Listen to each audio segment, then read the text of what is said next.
you have to consider, and after the design methodology and identification implement केली गेली पाहिजे. मग ह्या असणाऱ्या ज्या गोष्टी आहेत यामध्ये आपल्याकडे साधारणतः 3 मॉडेल्स दिलेले आहेत. आपल्या स्टुडंटनी त्या गोष्टी केलेल्या आहेत. सो जरासा ट्रान्सपोर्टेशनचा भाग येतो, त्यानंतर स्ट्रक्चर इंजिनिअरिंगचा भाग येतो आणि जर कन्स्ट्रक्शन करण्यासाठी सिव्हिल इंजिनिअरिंगचा भाग येतो. असे भरपूर आपले जे इंजिनियर्स आहेत whether from the various branches in our civil. Structural part असेल, construction part असेल, management part, construction part असेल, as well as the transportation part. तर transportation चा जर आपण इंजिनिअरिंग विचार केला आहे ना, तर जर ब्रिज मध्ये काय असणार आहे, connection of different communication. Connection or the communication, it may be a railway in the manner, it may be the roadway in the manner. As well as we can say the seas are the water bodies are available in the nature. त्यासाठी आपण काय करणार आहे, जहाज असतील, barges असतील, हे ट्रान्सपोर्टेशनसाठी आपण काय करतो वापरतो. जास्त करून जे ट्रान्सपोर्टेशन इन द सी असेल ते कंपल्सरी मॅनपेक्षा ह्युमन बीइंगपेक्षा आपण काय करतो, दळणवळणाचं जे साधन आहे ते प्रोडक्ट आपण काय करतो यामध्ये ट्रान्सपोर्ट करतो. आयात आणि निर्यात जो प्रकार आहे हा आपण काय करतो, प्रोटोटाईप आपल्या असणाऱ्या जहाजाच्या स्वरूपामध्ये या गोष्टी करतो. सो यामध्ये जे 3 मॉडेल्स आहेत यामध्ये renewable, non renewable, sustainable energy as well as the particular methodology इथं यामध्ये इम्प्लिमेंट केलेलं आहे. म्हणजे साधारणतः यामध्ये बघा इथं वॉटर बॉडी आहे, सी असेल किंवा तुमचं असणाऱ्या मोठी एखादी गंगा असेल, यमुना असेल, अशा प्रकारचे मोठे जर नदी असतील, नदीचं मोठं पात्र असेल त्यावेळेला आपण काय करतो, we have to use the bridge. So ब्रिजला waterway as well as the we can say the roadways are get connected cross to each other. त्यावेळेला अशा प्रकारचे काय मेथडॉलॉजी आहेत.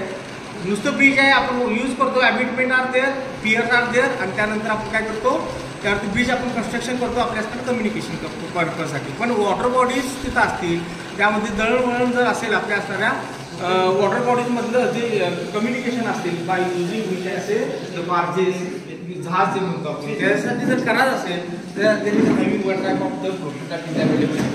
सो लिफ्ट ब्रिज आहे, वॉटरवे ज्या यूज करायचं असेल bridge get lifted by using our mechanism. This is the technology we have to consider we can say during the construction point of view. This are the only prototype and it get implemented during our construction. अशा प्रकारे आपण इथं waterways असल्यामुळे काय असणार आहे, इथं automatic तुमचं कम्युनिकेशन होणार आहे. त्यावेळेला तुमचं रोडवेज इथं थांबणार आहे, लक्षात ठेवा.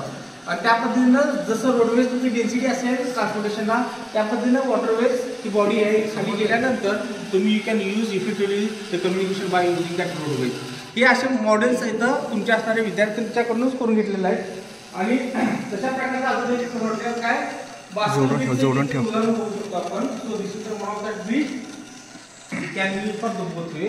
वॉटर बॉडीजमध्ये ज्या गोष्टीचं कम्युनिकेशन इफेक्टिव्ह असतील डे नाईट, साधारणतः डेमध्ये डेन्सिटी जास्त असते ट्रान्सपोर्टेशनची आपल्या असणार रोडवेची आणि त्यावेळेला रोडवेज तुम्ही यूज करू शकता.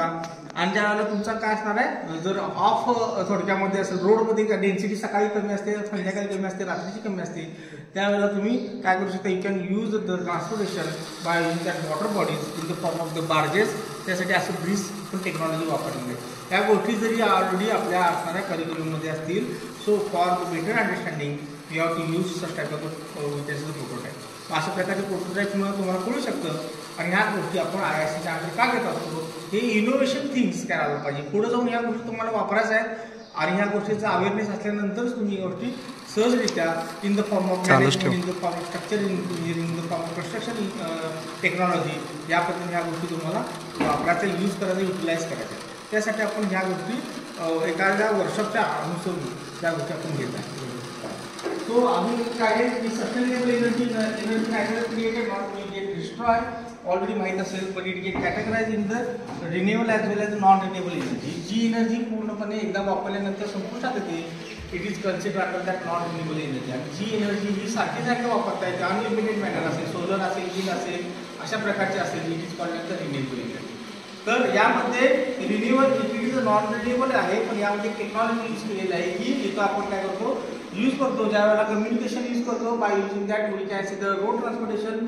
ट्रक्स असतील 10-20 टनाचे ट्रक्स आहेत, आपले असणारे व्हेकलचे 2-2 टनाचे काय गाड्यांचे वजन आहे, त्याचा वापर इथे कसा केलेला आहे बघा. यामध्ये जी स्मार्ट टेक्नॉलॉजी आहे बघा, यामध्ये काय असणार आहे संध्याकाळी 6 नंतर सकाळी 6 वाजल्यापर्यंत तुम्हाला लाईटची गरज आहे, अवॉइडिंग दॅट ॲक्सिडेंट एक्सेट्रा.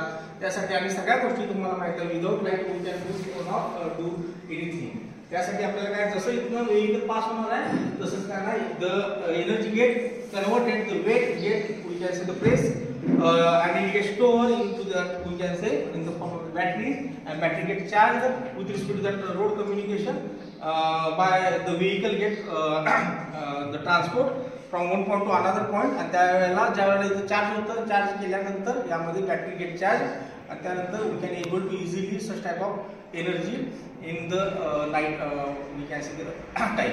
अशा प्रकारची ह्या छोट्या छोट्या गोष्टी आहेत, लॅटरल थिंग ठेवा. ह्या लॅटरल थिंग ज्यावेळेला